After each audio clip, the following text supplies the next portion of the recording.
Hello YouTube, I am doing a quick video on ships, uh, a little bit of information about the difference between being able to fly a ship and being able to really control a ship.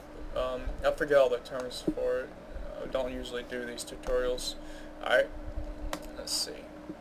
Let's start with my little newbie-ass Kestrel. Alright, you want to right click on the ship, show info.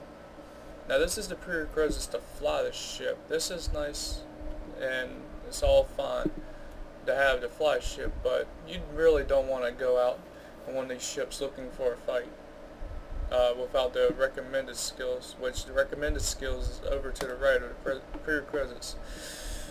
But these are called certificates. To figure out information about certificates, obviously you click the information icon and it will give you recommended for prerequisites, what you need to get the skill. Some certificates require other certificates, which can be a pain in the ass.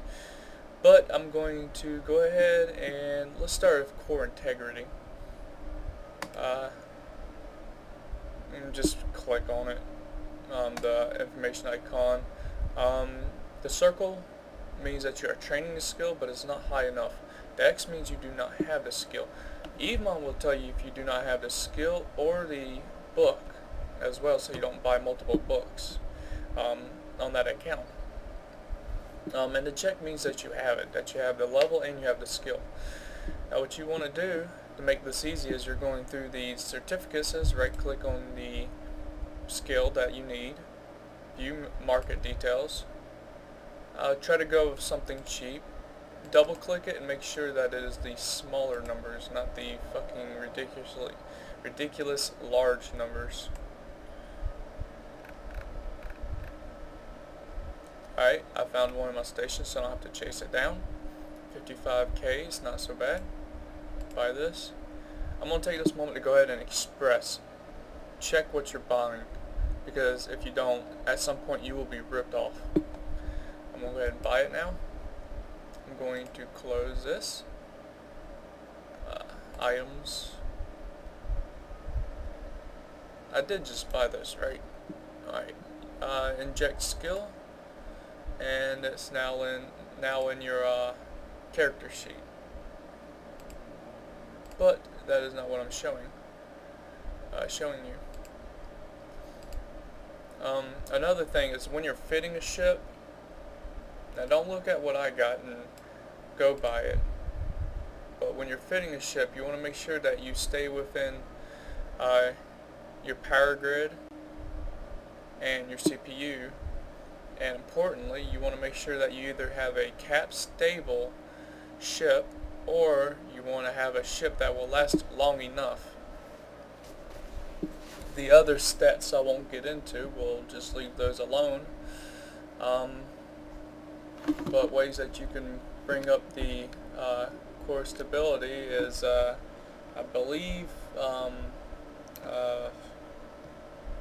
damn, I'm trying to remember the parts that bring it up. I just can't think of it offhand.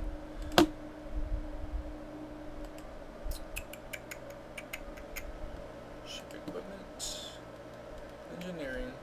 I believe, I think it's capacitor batteries that does it.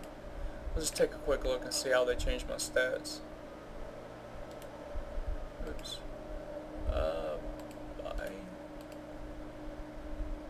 Buying one.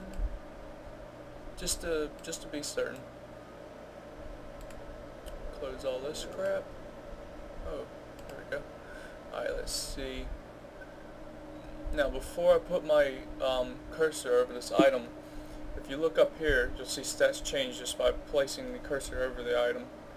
That will tell you what their effects are.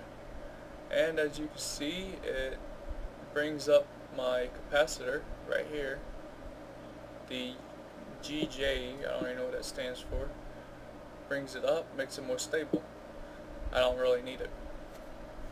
But on my ship, it kills the power in the CPU.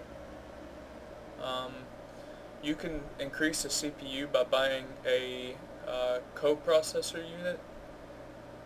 or you can use a reactor control unit to bring up your power grid. There's a bunch of other things, but I won't go too much into it because mainly all I'm trying to do is teach players to not just be able to fly a ship, but be able to really handle a ship. And you want to do that through the recommended skills and by getting the best gear that you can with your ship. It's better to have a ship, a frigate, that the enemy cannot hit, that can work the enemy, over having a cruiser that you can't really hit shit with, and that you can't really tank with, because you'll just be a sitting duck and you'll get your ass kicked. That completes my tutorial. I hope you all have a good day.